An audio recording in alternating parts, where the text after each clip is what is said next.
Assalamualaikum warahmatullahi wabarakatuh. Di sini kami akan menjelaskan tentang teknologi yang berkaitan dengan jaringan hewan. Salah satu teknologi yang berkaitan dengan jaringan hewan adalah stem cell. Stem cell dalam bahasa Indonesia disebut juga sel batang, sel punca, atau sel induk. Sel punca adalah sel belum terspesialisasi yang memiliki kemampuan membelah secara terus-menerus dan memperbarui dirinya sendiri, serta berkembang menjadi jenis-jenis sel yang spesifik. Kemampuan tersebut memungkinkan sel punca menjadi sistem perbaikan tubuh dengan cara menyediakan sel-sel baru untuk mengganti sel-sel yang rusak akibat penyakit. Adanya teknologi stem cell dalam terapi pengobatan suatu penyakit dapat mengurangi penggunaan obat yang mengandung zat kimia.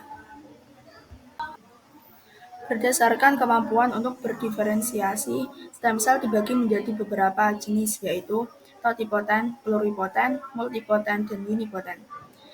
Yang pertama, totipoten. Totipoten adalah sel induk yang dapat berdiferensiasi menjadi semua jenis sel, misalnya zigot dan morula. Sel-sel ini merupakan sel embrionik awal yang mempunyai kemampuan untuk membentuk berbagai jenis sel, termasuk sel-sel yang menyusun plasenta dan tali pusat. Yang kedua, pluripoten. Pluripoten adalah sel induk yang dapat berdiferensiasi menjadi 3 lapisan germinal, ektoderm, mesoderm, dan endoderm, tetapi tidak dapat menjadi jaringan ekstraembrionik seperti plasenta dan tali pusat. Contohnya sel induk embrio. Yang ketiga adalah multipoten. Multipoten adalah sel induk yang dapat berdiferensiasi menjadi sel jenis tertentu yang tidak jauh berbeda dari sel induk. Sebagai contoh yaitu sel induk homopoietik yang terdapat pada sumsum tulang. Sel induk ini mempunyai kemampuan untuk berdiferensiasi menjadi berbagai jenis sel yang terdapat di dalam darah seperti entrosit, leukosit, dan trombosit. Contohnya lain, sel induk saraf yang mempunyai kemampuan berdiferensiasi menjadi sel saraf dan sel glia. Yang keempat, unipoten adalah sel induk yang hanya dapat berdiferensiasi menjadi satu jenis sel. Contohnya, entrosit progenitor hanya mampu berdiferensiasi menjadi sel darah merah. Berdasarkan asal jaringannya ada dua macam stem cell, yaitu embryonic stem cell dan adult stem cell.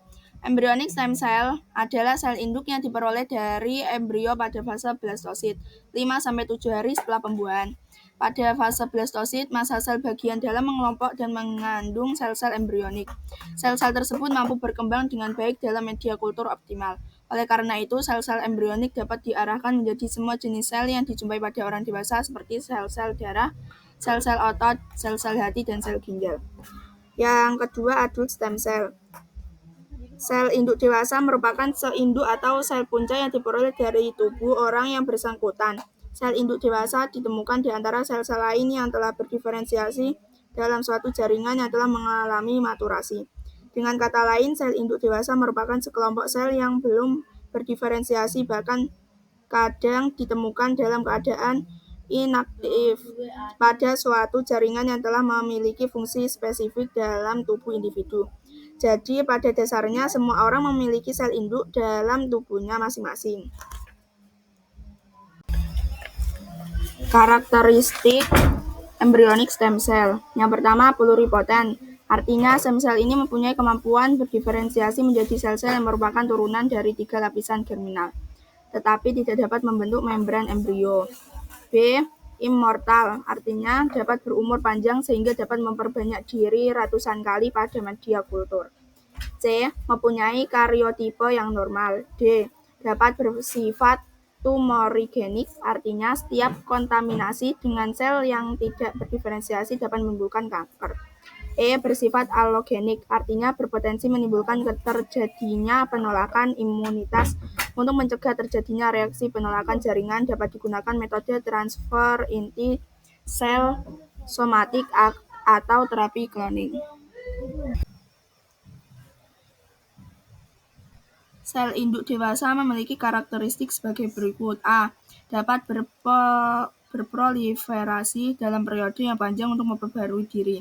B. Dapat berdiferensiasi untuk menghasilkan sel-sel khusus yang mempunyai karakteristik morfologi dan fungsi spesial.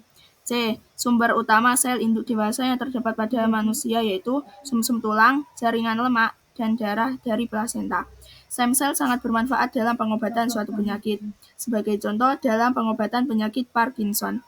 Penyakit Parkinson ditandai dengan kematian neuron-neuron nigra striatal. Neuron-neuron dopamin berfungsi dalam gerakan tubuh melalui transplantasi stem cell.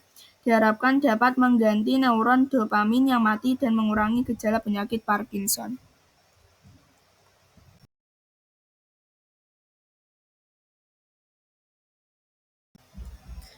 Sekian, terima kasih. Wassalamualaikum warahmatullahi wabarakatuh.